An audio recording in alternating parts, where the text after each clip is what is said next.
Hey everybody, Jeremy here, and this is round two. I am giving these DC Multiverse figures from McFarlane Toys a second chance.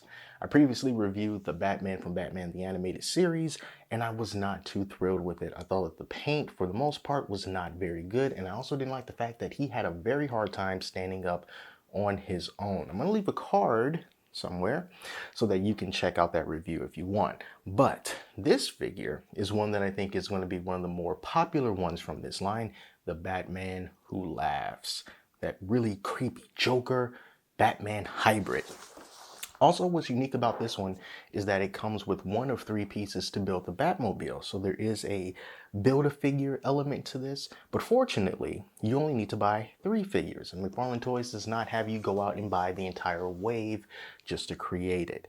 So, that being said, let me open this up and hopefully the Batman Who Laughs will redeem this line for me.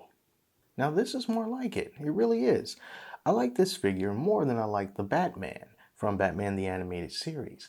It just feels like a little bit more TLC was put into the Batman Who Laughs. So, my biggest complaint with that last figure was the paint.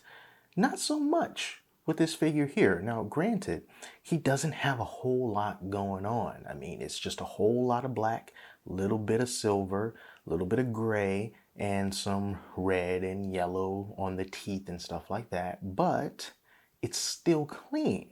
It's clean, I do have to say. All these little metal adornments on his outfit, those look very clean, and they're very, very small too. And I think they did a good job with that, definitely. But I also think they did a good job on the face paint. So we got that Joker white, and then we have the red for his lips, but then you can also see there's some smeared red on his face as well. It looks very deliberate and it looks very good. I like that. I think that is a wonderful, fantastic look for him.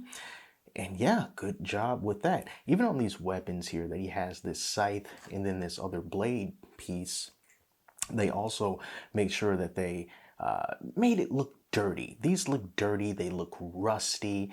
Goes well with the character, goes perfectly well with the character, and I love that they added that little detail to those weapons as well.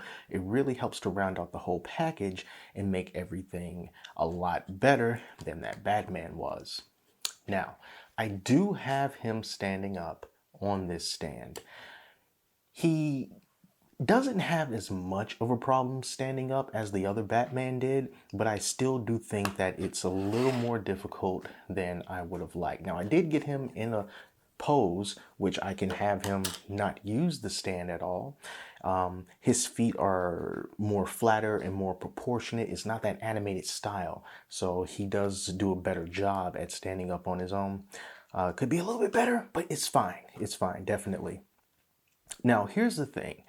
And we got shades of this from the Batman, and that's the articulation, in that it's technically there, but because of what he's wearing, it hinders the articulation. So let me have him drop these weapons for a second, and let's start with the head here. So just like the Batman, the head does this weird tilt thing when you try to turn it, but unlike the Batman, this is blocking the Batman Who Laughs' ability to really get a good turn. This collar on his jacket, cloak, whatever it is blocking. So, and also these spikes right here, this band here. So when you try to turn it to the left or try to turn it to the right, you can't really get it too far because it's going to be restricted.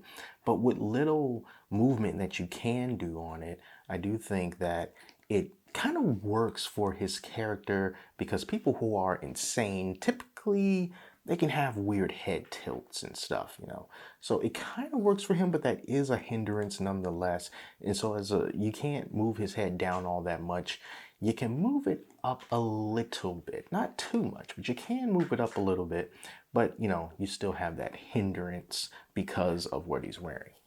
His arms don't have such a restriction because he doesn't have that huge cloak like Batman has, so you can get the arms up to be that high, and that's the only point where you start to run into some issues here. But he still has that full awesome range of motion. You got those double jointed elbows here.